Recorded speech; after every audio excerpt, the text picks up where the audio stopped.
ಇನ್ನು ಮುಂದೆ ನಿಮ್ಮ ನೆಚ್ಚಿನ ಧಾರಾವಾಹಿಗಳ ಫುಲ್ ಎಪಿಸೋಡ್ಗಳು ಸನ್ ನೆಕ್ಸ್ಟ್ ಆಪ್ನಲ್ಲಿ ಮಾತ್ರ. ಗೌರಿ ಬಗ್ಗೆ ನಿನಗೆ ಗೊತ್ತಿಲ್ಲ ಅನ್ಸತ್ತೆ,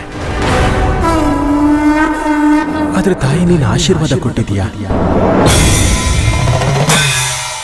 ನನ್ನ ಮಗನ ಜೀವನದಲ್ಲಿ ಬರೋ ಕಷ್ಟಗಳನ್ನೆಲ್ಲ ಕಳೆದ್ಬಿಡು. ನನ್ನ ಬದುಕಿನ ಹಾಗೆ ಅವನ್ ಬದುಕಾಗಬಾರ್ದು.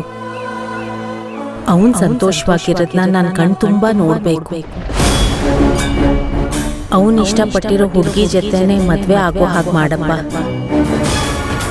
ನಾನು ಏನ್ ಮಾಡ್ಲಿ ಅಂತ ನನಗೆ ಗೊತ್ತಾಗ್ತಿಲ್ಲ. ಅಭಯ್ ಅವರೇ,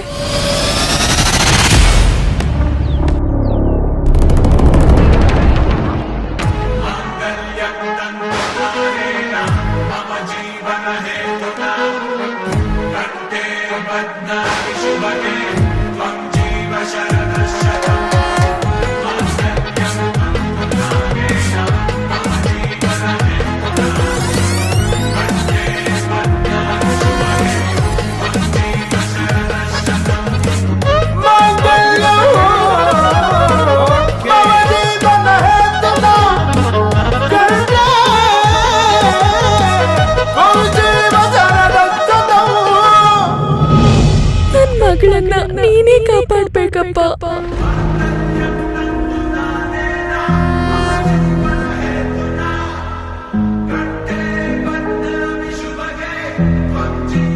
ಗೌರಿ ಅವರೇ, ಅದನ್ನ ತೆಗಿಬೇಡಿ. ನಾನು ದೇವ್ರ ಮುಂದೆ ನಿಂತ್ಕೊಂಡು ನನ್ನ ಪ್ರೀತಿನ ಕಾಪಾಡು ಅಂತ ಕೇಳ್ಕೊಂಡೆ. ಆಗ ಈ ಹಾರ ಕೆಳಗೆ ಬಿತ್ತು.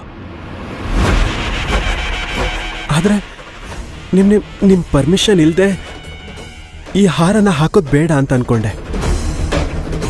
ಆದ್ರೆ ಈ ತಾಯಿನೇ ನಿಮ್ ಕುತ್ತಿಗೆಗೆ ಹಾಕೋ ಹಾಗೆ ಮಾಡ್ಬಿಟ್ಲು.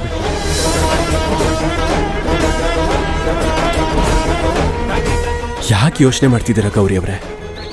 ಆ ತಾಯಿನೇ ನಮ್ಮ ಪ್ರೀತಿಗೆ ಒಪ್ಪಿಗೆ ಕೊಟ್ಟಿದ್ದಾಳೆ. ನಮ್ಮ ಅಜ್ಜಿ ಹೇಳ್ತಿದ್ರು, ಆ ಕಾಲದಲ್ಲಿ ಹೀಗೆ ಹಾರ ಬದಲಾಯಿಸ್ಕೋತಿದ್ರಂತೆ. ನಾನು ಹಾರ ಹಾಕ್ತೆ ಅಂತ ಸಿಟ್ ಮಾಡ್ಕೊಂಡು ಹೋಗ್ಬಿಡ್ಬೇಡಿ. ಇದು ಬೇಕು ಅಂತ ನಾನು ಮಾಡಲಿಲ್ಲ, ದೇವರ ಆಶೀರ್ವಾದದಿಂದ ಆಯ್ತು.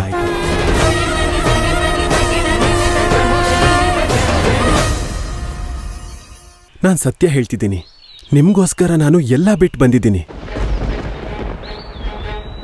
ನಿಮ್ಗೋಸ್ಕರ ಪ್ರತಿ ದಿನ ಪ್ರತಿ ಕ್ಷಣ ಹೋರಾಡ್ತಾ ಇದ್ದೀನಿ. ಇದು ನಿಮಗೆ ಯಾಕೆ ಅರ್ಥ ಆಗ್ತಿಲ್ಲ? ನಾನು ಊರೊಳಗೆ ಬಂದಿದ್ದೆ ನಿಮ್ಗೋಸ್ಕರ, ನಿಮ್ಮ ಮನೇಲಿ ಉಳಿದಿದ್ದು ನಿಮ್ಗೋಸ್ಕರನೇ.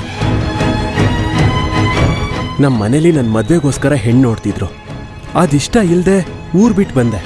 ಅವತ್ತು ದೇವಸ್ಥಾನದಲ್ಲಿ ನಿಮ್ಮ ಧ್ವನಿ ಕೇಳ ನಾನು ಇಷ್ಟಪಟ್ಬಿಟ್ಟೆ. ಆ ದೇವರ ಆಶೀರ್ವಾದ ನಮ್ಮ ಪ್ರೀತಿ ಮೇಲೆ ಇತ್ತು ಅನ್ಸುತ್ತೆ.